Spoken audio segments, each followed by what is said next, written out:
Hello guys. जोर से, Hello guys. जोर जोर से. Hello guys. O sława mamie Gange, sława mamie Gange. मैं बॉम्बे से चला था और घर वाले सब परेशान थे. Heads up to him.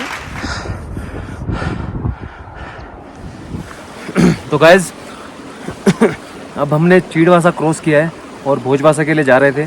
तो हमको रास्ते में हमारे एक मित्र मिल गए, अंकल जी, जो हमको गंगोत्री में मिले थे.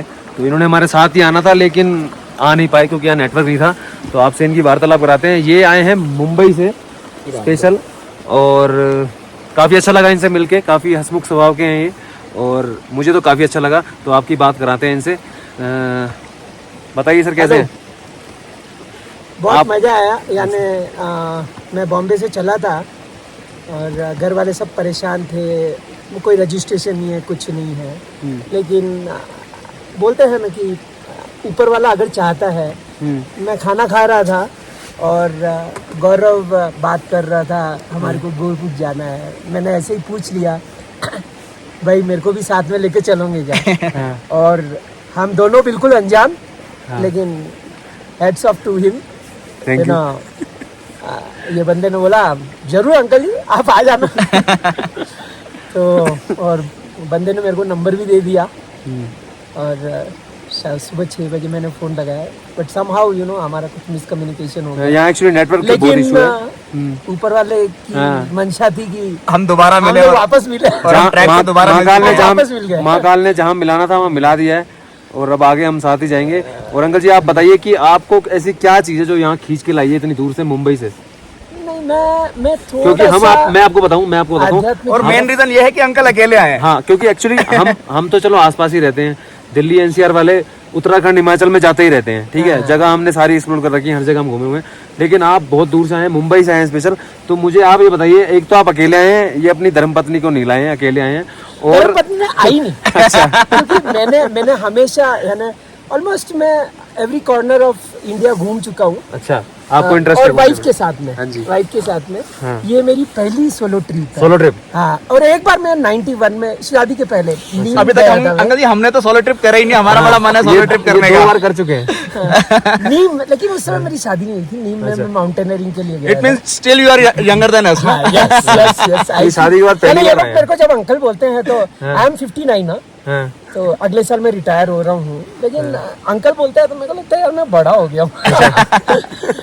एनीहाउ यानी हाँ, तो आप ये बताइए आपको यहाँ पे यानी मैंने जिंदगी के सारे रंग देखे हैं. ऊपर वाले की बहुत जबरदस्त कायनात को अनुभव किया है, मजे मारे हैं. यानी मेरे 2 बच्चे हैं, तो रोमांस भी हुआ है लाइफ में. बच्चों को बड़ा किया है, शादी हो गई बच्चों की. और अब है ना कुछ ऐसा लग रहा है यार कि यही day to day life, morning से इवनिंग वही एक मोनोटोनस रूटीन रहता है. रूटीन कंटिन्यू चलता जा रहा है. और after 5 years, after 10 years, after 20 years, after some time you have to change it. Ram नाम सत्य हो जाएगा. तो यानी कुछ तो है. यानी ये जैसे अपन बोलते हैं ना कि अपनी जो शरीर है पंचभूत से बना. इससे अपन बने हैं. हाँ जी. अपन खाना खाते हैं और मैं राजेंद्र बन जाता हूँ, ये गौरव बन जाता है और विशाल बन जाता है. तो है ना कुछ तो है जिसको अपन अलग अलग नाम देते हैं. तो यानी हम सब भी उस तत्व का है और उसको महसूस करने के लिए अपने जो सनातन में लिखा है कुछ ऐसी जगह पे आओ. कुछ शायद वो उसी की closer to the nature on basically. हम बहुत ही नेचर हैं. अंकल जी के बहुत ही उच्च विचार हैं. क्योंकि अभी थोड़ी देर पहले मुझे बता रहे थे कि ये प्रोफेसर हैं, पर मुझे अभी उन्होंने बताया कि ये फिजिक्स के प्रोफेसर हैं. लेकिन मुझे अभी लग रहा था ये कुछ साइकोलॉजी और ये सब जो होता है ना उनकी वाली बातें कर रहे थे. मुझे लगा उनके तो नहीं प्रोफेसर ये. इसके लिए मैं अगर आप लोग फिजिक्स कुछ जानते हैं तो जितने भी जैसे श्रोडिंजर्स यानी एक करके वैज्ञानिक था जिसने सबसे पहले क्वांटम मैकेनिक्स का इंट्रोडक्शन किया.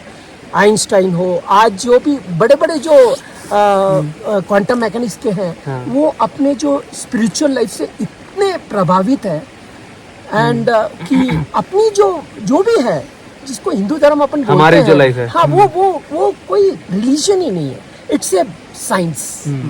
ये एक पूरा समुंदर है तो मैं एक एग्जांपल देता हूँ, मैं एक पढ़ाता हूँ टाइम कोन रिलेटिविटी में एक है कि कोई भी जो चीज है खत्म नहीं होती है, यानी ऐसे टाइम कोन बनता है जो कुछ चीजें पास्ट में चले जाती है, कुछ चीजें प्रेजेंट में चले जाती है, और उससे वो स्पेस लाइक टाइम लाइक कुछ लोग समझेंगे नहीं, लेकिन वो काफी फिलोसॉफिकल है। And if you try to relate the physics and with our spiritual values, you will give the origin of the metaphysics. So exactly. you know, some of the people may have understood this. Many times I touch upon that, but because I'm a science teacher, I cannot talk about that because I do not have any type of a confirmatory test. yes, So I cannot talk in random कि अच्छा मैं ऐसा सोचता हूँ इसलिए ऐसा ही होना चाहिए, क्योंकि इस कायनात को समझना origin of everything is nature basically. The thing is that एक है बिग बैंग थ्योरी। Yes, अपन yes. बोलते हैं ना कि सारे संसार की, सारे विश्व की, सारे ब्रह्मांड की जो रचना एक तत्व से हुई है, फिजिक्स भी वही बोलता है। अंकल जी एक चीज एक उस शायर ने ही बोली है कि बंदे दे हत्था वर्गा कोई हथियार नहीं बनया, बंदे दे हत्था वर्गा कोई हथियार नहीं बनया, बड़ा कुछ बन गया लेकिन कुदरत तो पार नहीं बनया। है ना? कि भगवान की बंदे के हाथों जैसा कोई आज तक औजार नहीं बन पाया है जो बंदा अपने हाथों से कर पाता है, और कुदरत से पार कुछ है ही नहीं। कि बंदे दे हत्था वर्गा कोई हथियार नहीं बनया, सब कुछ बन गया लेकिन कुदरत तो पार नहीं बनया, मतलब कुदरत के पार कुछ भी नहीं है। ये सब कुछ इसी में। Thank you, thanks a lot uncle ji, and thanks a lot to everybody who is watching our video. Share and like. Gaurav is there, our blogger of the day.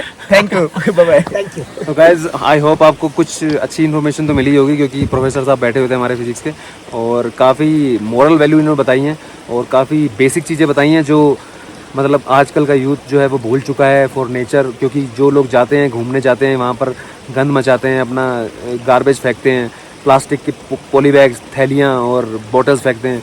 तो प्लीज़ इनको अवॉइड कीजिए, इनको अच्छा रखिए, इनको सही रखिए, ताकि आगे वाली पीढ़ियाँ भी इनको देख सकें, उनका लुत्फ उठा सकें। तो आपसे मिलते हैं अगली वीडियो में। Bye bye, take care. तो काफी ये चीड़ का पेड़ है, और इसमें एक चीज और अंकल जी कि अगर आपने स्मोकिंग करी और आपने यहाँ पे डिप कर दिया कुछ, तो जंगलों में इसलिए मना होता है, तो सारा जंगल बहुत जल्दी, जंगल में आग बहुत जल्दी फैलती है।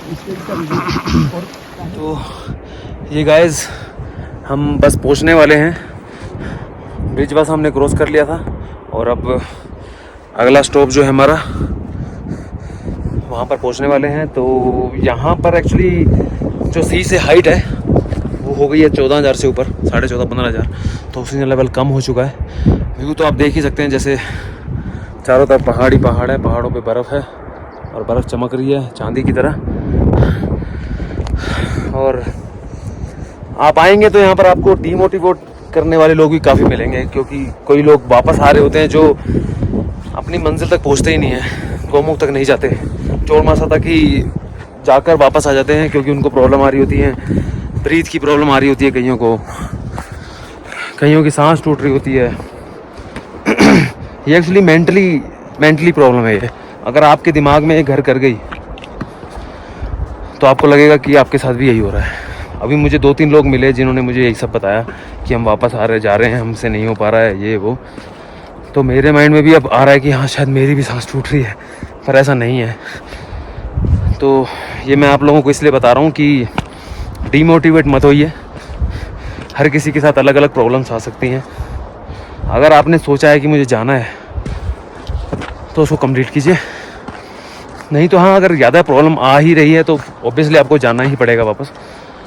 पर बिलीव इन योर सेल्फ कि हाँ मैं कर सकता हूँ, बाकी सब महाकाल के हाथ में है।